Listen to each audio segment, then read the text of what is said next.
శ్రీ ఓలేటి శ్రీనివాస భానుగారు రచించిన బెలగాం కథల నుంచి. చెరువంత మనిషి. ఆషాఢ శ్రావణ మాసాలు పోటీపడి కురిపించిన వర్షాలతో బెలగాం చెరువులు అంచుల దాకా నిండిపోయిన రోజులవి. ఏ చెరువు చూసినా తామరాకులతో తమ్మిపూలతో కనువిందు చేసేది. తపతపా అడుగులేస్తూ బాతులు, ఒంటికాలు మీద జపం చేస్తూ కొంగలు గట్ల మీద బారులు తీరేవి. కొసంచుల్లో మిగిలిపోయిన తడిని ఉండి ఉడిగి దులిపేస్తూ వచ్చేరాని వెలుగుల్లో మబ్బు చీరల్ని ఆరబెట్టుకునేది ఆకాశం. 60 ఏళ్ల నాడు చెరువులే పొలాలుగా బతికిన అసిరయ్యకి వినాయక చవితి, దసరా వచ్చాయంటే 3 కలువపూలు, 6 తామరాకులే. అసిరయ్య చీకటిని చుట్టుకున్నట్లు, కాటుక డబ్బా తెరిచినట్లు ఉండేవాడు. ముతక సైనుగుడ్డతో కుట్టిన చేతులు బనీను వేసుకునేవాడు. మొలకి నాగుల గావంచ, బొడ్లో దోపిన అగ్గిపెట్టె, చెవిలో సగం కాల్చి ఆర్పేసిన చుట్టతో కనిపించేవాడు. ఆముదం రాసిన జుట్టు అణిగిమణిగి ఉండేది. పగటిపూట అసిరయ్య నవ్వితే పనువరస మీద వెలుగే పరావర్తనం చెందేది. చీకట్లో నవ్వితే రేడియం పూసినట్టుండేది. బెలగాం సెంటర్కి ఎగువన తూర్పు వైపు అగురువీధి అవతల కటిక కర్రల దడి కట్టిన గుడిసెలో ఉండేవాడు అసిరయ్య. తెల్లారగట్లే ఏదో చెరువులో కనిపించేవాడు. అగ్రహారం వీధి చివర ఈశ్వరుడి కోవెల చెరువు, దాని దిగువన అమ్మవారి చెరువు. ఆ రెండూ కాకపోతే బెలగాంకి పార్వతీపురం టౌన్కి మయాన వినాయకుడి కోవెల చెరువు. ఈ 3 జలవనరులే అసిరయ్యకి ఆదాయ వనరులు. జీలుగుబెండుతో చేసిన చిన్న బల్లకట్టు మీద గొంతుకిలా కూర్చొని చేతులతో నీళ్లను నెట్టుకుంటూ 4 గట్ల మధ్య తిరిగేవాడు. అలా తిరుగుతూ కొడవలితో చేతికందిన తామరాకుల్ని ఒడుపుగా కోస్తూ బల్లకట్టు మీద ఓ పక్కన పెట్టుకునేవాడు. తామరాకులతో పాటు అప్పుడప్పుడు తామరతూళ్లు కూడా కోసుకొచ్చేవాడు. అలలపై తేలుతూ అలా చేతికందినవి కోస్తూ సూర్యుడు కొంచెం పైకి లేచే వేళకి అసిరయ్య బెలగాం సెంటర్లో ఉండేవాడు. చెరువు నుంచి కోసుకొచ్చిన తామరాకుల్ని తల మీద పెట్టుకుని తడి తడిగా కనిపించేవాడు.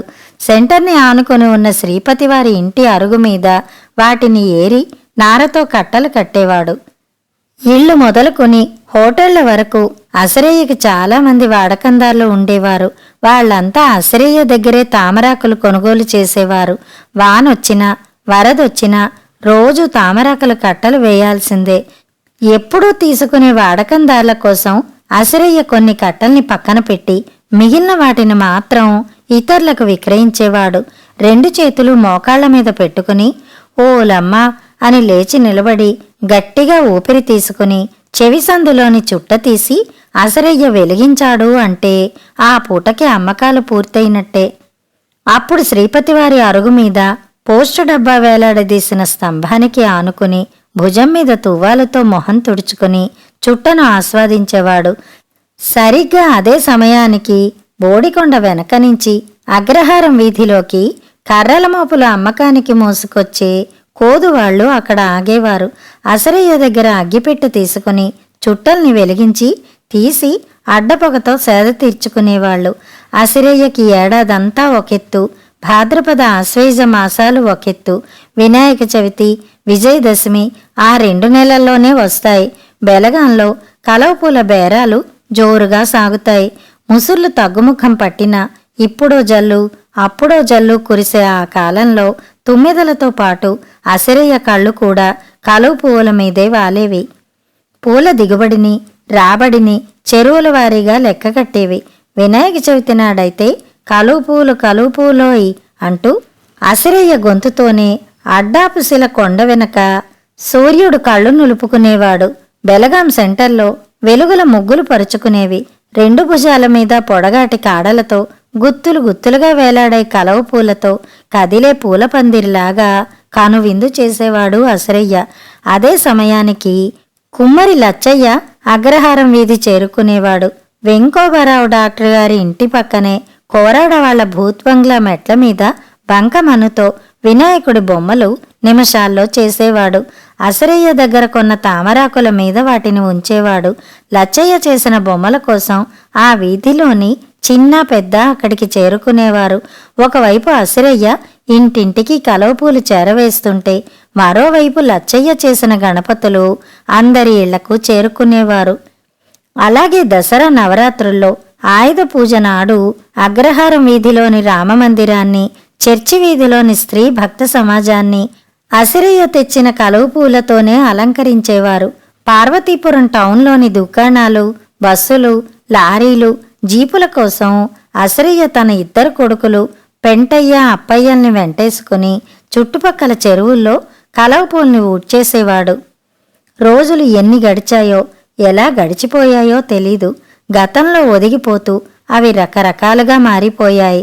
చెరువుతో పెనవేసుకున్న జనజీవన శైలిలో మార్పులు తీసుకొచ్చాయి.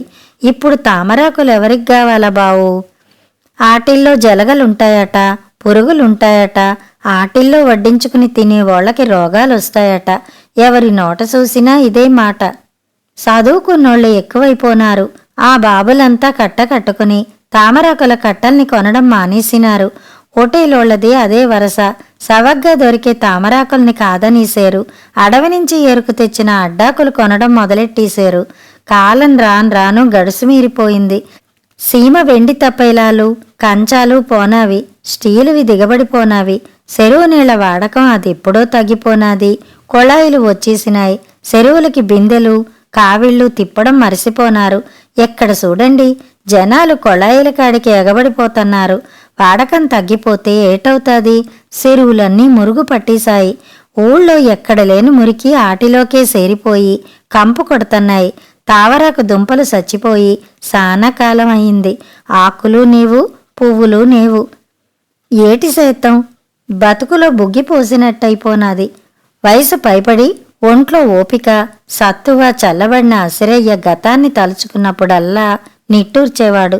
బెలగాం సెంటర్కి ఎగువన తూర్పువైపు అగురువీధి అవతల కటిక కర్రల దడి కట్టిన గుడిసెలో నులక మంచం మీద కూర్చుని చుట్ట కాల్చినప్పుడల్లా అతడికి శ్రీపతివారి అరుగు మీద అమ్మిన తామరాకుల కట్టలు గుర్తుకొచ్చేవి.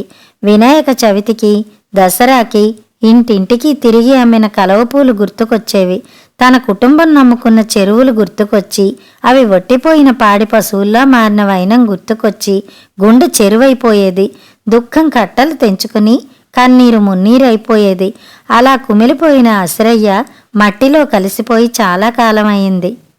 అప్పటికే అతడి పేరు జకరయ్యగా మారింది.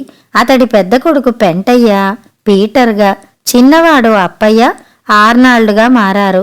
బెలగాంలో ఒకడు, పార్వతీపురం టౌన్లో ఒకడు మిషన్ స్కూళ్లలో అటెండర్లుగా ఉద్యోగాలు చేసుకుని రిటైర్ అయిపోయారు కూడా. కథ సమాప్తం.